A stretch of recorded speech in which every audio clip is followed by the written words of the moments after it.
2025년 K-팝 시장에서 가장 뜨거운 이슈 중 하나는 바로 아이브였습니다. 특히 이들의 따로 또 같이 전략이 어떻게 성공적으로 작용했는지 오늘 심층적으로 분석해보려고 합니다. 네, 정말 그렇습니다. 올해 아이브는 그룹 활동뿐만 아니라 멤버들의 개별 활동도 굉장히 성공적이었죠. 특히 따로 또 같이 전략이 어떻게 시너지를 발휘했는지 매우 흥미롭습니다. 오늘은 특별히 K컬처 비즈니스 전문가이신 이병하 대표님을 모셨습니다. 본격 시작하기 전에 K컬처 타임즈 채널 구독, 알람 설정, 좋아요 꼭 부탁드립니다. 채널 성장을 도와주세요. 자, 그럼 오늘 이야기 시작해볼까요? 안녕하세요, 대표님. 안녕하세요. 오늘 이렇게 초대해 주셔서 감사합니다. 아이브의 성공 사례는 정말 K-팝 산업에서 주목할 만한 현상이죠. 네, 바로 본론으로 들어가겠습니다.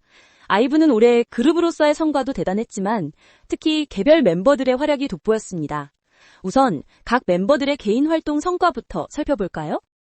그룹의 핵심 인물인 장원영과 안유진의 활동이 특히 두드러졌죠. 장원영은 2025년 브랜드 광고계의 여왕이라고 해도 과언이 아닐 정도였습니다.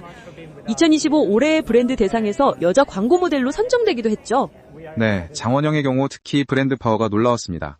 2025년 올해만 7개가 넘는 새로운 브랜드와 계약을 맺었고 기존까지 합치면 10개가 넘는 브랜드의 모델로 활동했습니다. 특히 6월 기준 한국기업평판연구소 조사에서 브랜드 지수가 1000만 포인트를 넘어설 정도로 영향력이 컸죠. 9월 걸그룹 개인 브랜드 평판에서도 1위를 차지했습니다. 안유진 역시 예능계에서는 독보적인 존재감을 보여줬습니다.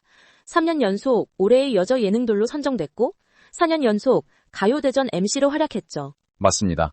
안유진은 예능에서의 활약뿐만 아니라 웹툰 더 그레이트 OST 드리밍을 발매하고 JTBC 크라임씬에 출연하는 등 다양한 분야에서 활동했죠. 특히 크라임씬에서의 추리 능력은 시청자들에게 깊은 인상을 남겼습니다. 이런 다방면의 활동이 아이브라는 그룹의 대중적 인지도를 더욱 높이는 데 기여했습니다. 다른 멤버들의 활동도 궁금한데요. 레이, 가을, 리즈, 이서 멤버들은 어떤 활동을 했나요? 레이는 일본 시장에서 특히 강세를 보였습니다. 나고야 출신이라는 강점을 살려 일본 프로모션에 주력했고 가을은 인천 홍보대사로 활동하며 지역 기반 마케팅에 성공했죠. 리즈는 제주도 출신으로 관광 콘텐츠와 협업했고 이서는 댄스 커버 영상으로 SNS에서 큰 인기를 얻었습니다. 각자 특색 있는 영역을 구축하며 개별 팬덤을 확보한 것이 주요했습니다. 그럼 이제 아이브의 그룹 활동 성과에 대해 알아보겠습니다. 올해 아이브는 국내외 차트에서 어떤 성적을 거뒀나요? 아이브는 2025년 세 번째 미니앨범 아이브 엠퍼시와 네 번째 미니앨범 아이브 시크릿으로 국내외 차트를 석권했습니다. 특히 레블 하트는 미국 빌보드가 선정한 2025년 상반기 최고의 K-팝 노래로 꼽혔고 국내 음원 차트 퍼펙트 올킬도 달성했죠. 앨범 판매량도 매우 인상적이었다고 들었습니다. 맞습니다. 아이브 엠퍼시는 한터 차트 기준 초동 판매량만 104만 8,048장을 기록했고 아이브 시크릿도 92만 장 이상 판매되어 5연속 밀리언셀러에 등극했습니다. 특히 주목할 점은 일본 시장에서의 성과인데요. 일본 오리콘 차트에서 2025년 해외 여성 아티스트 중 가장 많은 발매 첫 주 앨범 판매량을 기록했습니다. 빌보드 차트에서의 성적도 매우 놀라웠죠. 네, 2025년 9월 30일 미국 빌보드 최신 차트에서 아이브는 이머징 아티스트 1위를 차지하고 총 6개 차트에 동시 진입하는 기염을 도했습니다. 월드 앨범 4위, 톱 커렌트 앨범 세일즈 14위, 톱 앨범 세일즈 16위 등이죠. 또한 IFPI 글로벌 앨범 세일즈 차트에 2년 연속, 3개 앨범이 연속 진입하는 쾌거를 이루었습니다. 월드 투어도 굉장히 성공적이었다고 알고 있습니다. 구체적인 수치가 있을까요?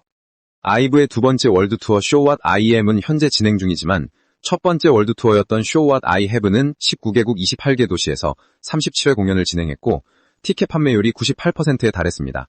총 관객 수는 44만 명, 티켓 판매 수익만 약 5천만 달러, 한화로 670억 원을 기록했죠.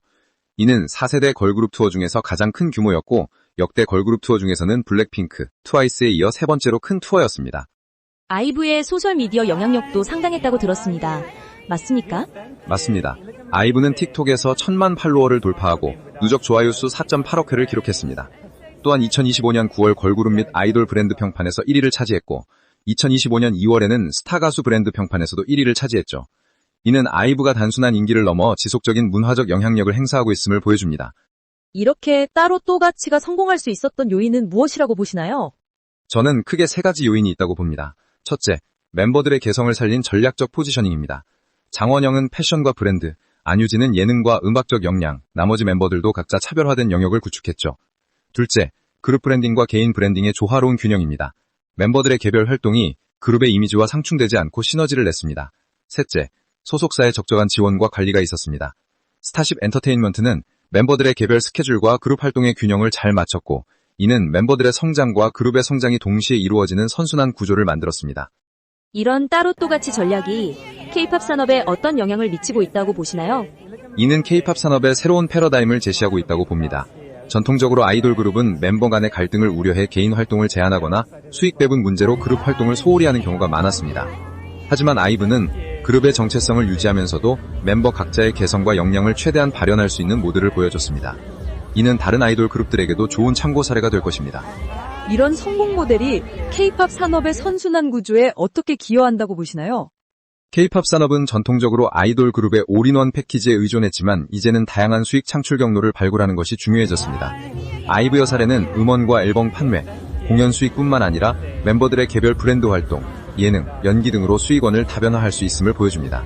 이는 그룹의 수명을 연장하고 팬들의 다양한 니즈를 충족시키며 결과적으로 K-팝 산업 전체의 지속 가능한 성장에 기여합니다.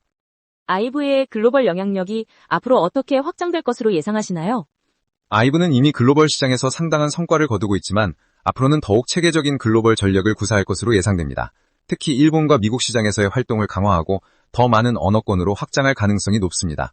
또한 멤버들의 다양한 활동을 통해 음악 외에도 패션, 뷰티, 엔터테인먼트 등 다양한 산업 분야에서 영향력을 행사할 것으로 보입니다. 마지막으로 아이브의 미래 성장 가능성에 대해 한 말씀 부탁드립니다. 아이브는 현재 4세대 K-팝을 대표하는 걸그룹으로 성장했지만 그들의 잠재력은 여기서 그치지 않을 것입니다. 멤버들의 평균 연령이 어리기 때문에 앞으로 성장 가능성이 매우 높습니다. 특히 개별 멤버들의 활동 영역이 확대되면서 그룹 전체의 가치도 함께 상승하는 선순환 구조가 지속될 것으로 예상됩니다. 또한 K-팝을 넘어 글로벌 음악 시장에서의 영향력도 점차 확대될 것이며 특히 MZ세대를 타겟한 마케팅과 소통 방식은 글로벌 시장에서 더욱 큰 효과를 발휘할 것으로 보입니다. 오늘 아이브의 따로 또 같이 성공 전략에 대한 심층 분석 정말 유익했습니다. 이병학 대표님 귀중한 시간 내주셔서 감사합니다. 초대해주셔서 감사합니다. 아이브의 성공 사례가 K-팝 산업의 지속 가능한 성장 모델로 더 많은 관심을 받기를 바랍니다. 네, 오늘 저희와 함께 2025년 아이브의 성공 시대에 대해 살펴봤습니다. 그룹으로서의 활약과 개인으로서의 성장이 어떻게 선순환을 이루며 시너지를 낼 수 있는지 잘 보여준 사례였습니다. 앞으로도 아이브의 행보에 많은 관심 가져주시기 바랍니다. 네, 오늘도 청취해주셔서 감사합니다. 다음 시간에도 흥미로운 K-팝 이슈로 돌아오겠습니다. 감사합니다. 지금까지 K컬처 타임즈 시청해주셔서 감사드리고 채널 구독, 알람 설정, 좋아요 부탁드립니다.